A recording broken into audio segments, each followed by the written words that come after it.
શું તમે જાણો છો, પાર્કિન્સન્સ એટલે કે કંપવા જેવા જટિલ રોગમાં પણ આયુર્વેદિક સારવાર શક્ય છે? ચાલો સમજીએ આ કેસ સ્ટડી દ્વારા. મૂળ રાજકોટના ધનજીભાઈ દાવડા છેલ્લા 10 વર્ષથી ડાયાબિટીસ અને પાર્કિન્સન્સ જેવા વિકટ રોગથી પીડાતા હતા.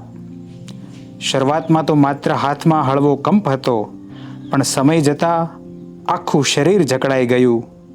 ચાલવું તો દૂરની વાત, બેસવા માટે પણ બીજાનો સહારો લેવો પડતો હતો. આધુનિક સારવારમાં બધું જ અજમાવી જોયું. દવાઓ બદલાઈ, ડૉક્ટરો બદલાયા, પણ સ્થિતિ સુધરવાને બદલે વધુ બગડતી ગઈ. અને પછી તેઓ પહોંચે છે ગાંધીનગરના કોલવડામાં આવેલી state model institute of Ayurveda sciences. ધનજીભાઈની એ સમયની સ્થિતિ અનુસાર એ કેસ રેફર થાય છે પંચકર્મ વિભાગના વડા વૈદ્યા શીતલ ભાગિયા પાસે. પ્રથમ મુલાકાતમાં જ શીતલબેને દર્દીની સ્થિતિ સમજી હાથ પગમાં કંપન, જકડાયેલું શરીર, સોજો, બળતરા, ઊંઘની સમસ્યા તેમજ વર્ષોથી ચાલતી એલોપેથિક દવાઓની આડઅસર. અને પછી નક્કી થાય છે સંયમ અને ધીરજપૂર્વકની સારવાર, પંચકર્મ.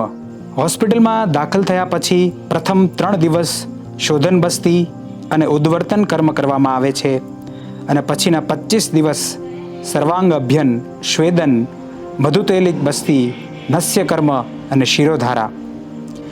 જે શરીર સતત કંપતું હતું એ હવે શાંત થવા લાગ્યું, અને પથારીવશ ધનજીભાઈ ગણતરીના દિવસોમાં પોતાના પગે ચાલવા લાગ્યા.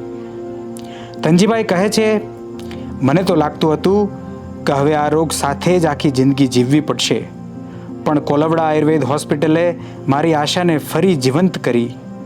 વિના મૂલ્યે મળેલી આ ઉત્તમ સારવાર બદલ શીતલબેન, સમગ્ર સ્ટાફ અને સરકારનો હું હૃદયપૂર્વક આભાર માનું છું. વૈદ્યા શીતલ ભાગિયા કહે છે, પંચકર્મ થાઇરોઇડ, પાર્કિન્સન્સ અને ડાયાબિટીક ન્યુરોપેથી જેવા જટિલ રોગોમાં અત્યંત અસરકારક છે. જે દર્દીની ઈચ્છાશક્તિ મજબૂત હોય અને યોગ્ય ઉપચાર નિયમિત થાય તો પરિણામ મળે જ.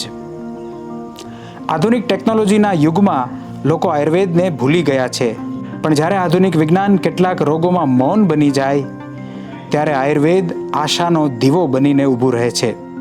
જો યોગ્ય નિદાન થાય અને તેની યોગ્ય આયુર્વેદિક સારવાર થાય તો અસંભવ પણ સંભવ બની શકે છે. જય આયુર્વેદ.